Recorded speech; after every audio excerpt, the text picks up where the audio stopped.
नमस्कार, आप देख रहे हैं न्यूज़ वन इंडिया। मैं हूं आपके साथ पंकज यादव। करते हैं बुलेटिन की शुरुआत बड़ी खबर के साथ। तो चंडीगढ़ से बड़ी खबर, जहां पर आज सैनी मंत्रिमंडल की हुई है बैठक। और इस बैठक की अगर बात करें तो सिविल सचिवालय में ये बैठक हुई है। सीएम नायब सैनी की अध्यक्षता में ये बैठक हुई है। राज्य से राजनीतिक हालात को लेकर ये चर्चा यहां पर की गई है।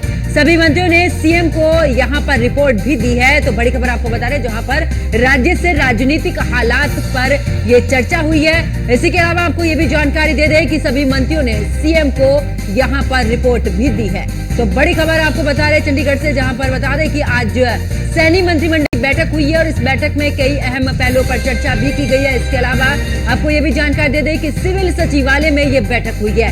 इस बैठक में कई अहम मुद्दों पर चर्चा और साथ ही सीएम सैनी की अध्यक्षता में ये बैठक हुई है। जहां इस बैठक की अगर बात की जाए तो इस बैठक में राज्य से राजनीतिक हलचल पर चर्चा हुई है, यानी कि किस तरीके से राज्य में राजनीतिक हलचल है और हालात है, इसको लेकर भी यहां पर चर्चा की गई। तो सभी मंत्रियों ने सीएम को अपनी रिपोर्ट भी दी है कि आखिरकार किस तरीके के काम जो है वो धरातल पर किए जा रहे हैं। इन सभी को लेकर आज जो सैनी मंत्रिमंडल की यह बैठक हुई है।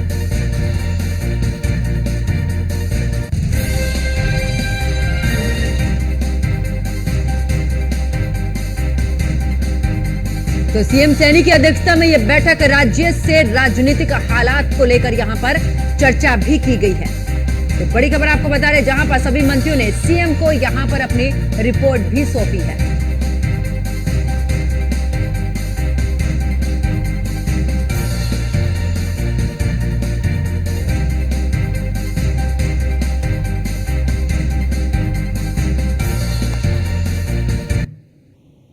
रुक करते अगली खबर का, जहां पर गुरुग्राम के मानेसर में मुख्यमंत्री नायब सिंह सैनी ने शहरी स्वामित्व योजना के तहत संपत्ति प्रमाण पत्र वितरित किए हैं। इस दौरान प्रदेश और साथ ही वर्षों से वंचित 5000 लोगों को प्रमाण पत्र ये दिए गए हैं। इस योजना के तहत 20 साल से भी अधिक अवधि से बैठे व्यापारियों को भी कलेक्टरेट पर भी यहां पर उनके संपत्ति का मालिकाना हक दिया गया है। इस दौरान सीएम सैनी ने कहा कि लंबे समय से लोग इस लाल डोरा की समस्या से यहां पर पीड़ित थे। शहरी क्षेत्रों की अगर बात की जाए तो ऐसे लोगों के पास संपत्ति तो थी, लेकिन इस संपत्ति पर उनका मालिकाना हक नहीं था। विवाद को लेकर कोर्ट में कई मामले इस दौरान लंबे समय से चले आ रहे थे, जिसके कारण लोगों में एक भय का माहौल भी था कि कहीं उन्हें उनकी संपत्ति से वंचित ना होना पड़े।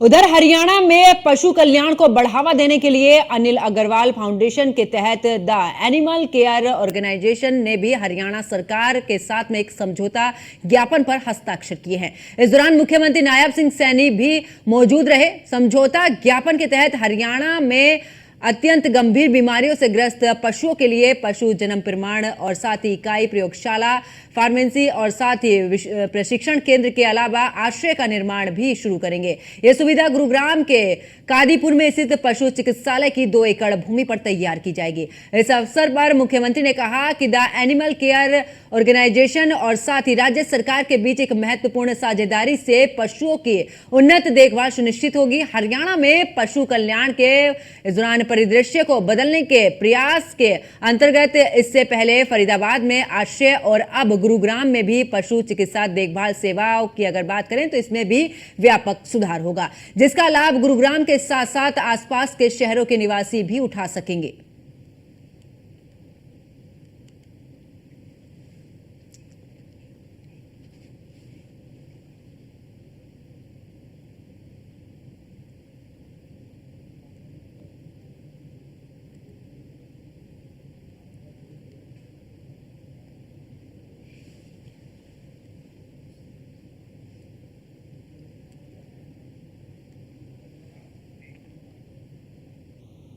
उधर मुख्यमंत्री आवास की अगर बात करें तो संत कबीर कुटीर पर भी सीएम सैनी ने इस दौरान नंबरदार एसोसिएशन के प्रतिनिधियों से मुलाकात की है।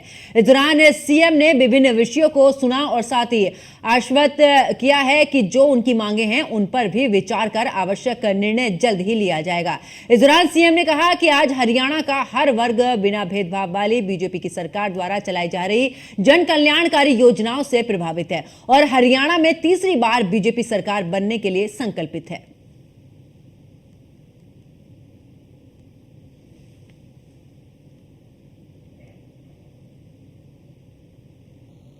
उधर हरियाणा के पंचकुला में राज्य स्तरीय पंचायत सम्मेलन का आयोजन किया गया। प्रदेश के सरपंचों ने इसमें शिरकत की है, जहां पर मुख्यमंत्री नायब सैनी ने सम्मेलन में करोड़ों रुपयों की घोषणा यहां पर की है। उन्होंने कहा कि शहरी और ग्रामीण विकास के लिए सरकार 2400 करोड़ रुपए खर्च करेगी। दलित और पिछड़ा वर्ग चौपालों की मरम्मत रखरखाव पर भी इस दौरान 118 करोड़ रुपए खर्च होंगे। राज्य वित्त आयोग की तरफ से भी ग्रामीण विकास पर भी इस दौरान 429 करोड़ रुपए खर्च किए जाएंगे। सीएम सैनी ने कहा है कि सरपंच ग्राम के विकास की धुरी होते हैं और गांव के विकास के लिए जन समस्याओं का समाधान बहुत जरूरी है। इन पैसों से गांव में जो गलियां हैं वो पक्की होंगी और फिर चौपालों की मरम्मत की जाएगी ताकि जनता को ज्यादा से ज्यादा सहूलियत मिले। देखना, इस बात का भी विचार करना है। मैंने आपके सामने आंकड़ों से बात रखी है। ये 2014 की बात मैं कर रहा हूं। 2014 में 600 करोड़ रुपए का पंचायतों का बजट था। 2024 के अंदर 7,500 करोड़ रुपए का हो गया। ये अंतर इस सरकार के अंदर विकास कार्यों का दिखाई देता है। जबरदस्त काम इस सरकार के अंदर हुए हैं। गांव की तस्वीर को बदला है, पिछले 10 वर्षों के अंदर बदला है। आदरणीय प्रधानमंत्री जी, जिनकी एक सोच है कि हमने विकसित राष्ट्र बनाना है और उस विकसित राष्ट्र को लेकर के जो ये लक्ष्य है, ये लक्ष्य हमारे सामने है। अगर मेरा गांव विकसित होगा, मेरा जिला विकसित होगा, मेरा प्रदेश विकसित होगा, ये देश विकसित होगा। ये लक्ष्य प्रधानमंत्री जी का है और उसको साकार करने का कार्य वो हम सब ने करना है। मैं आज आप सबको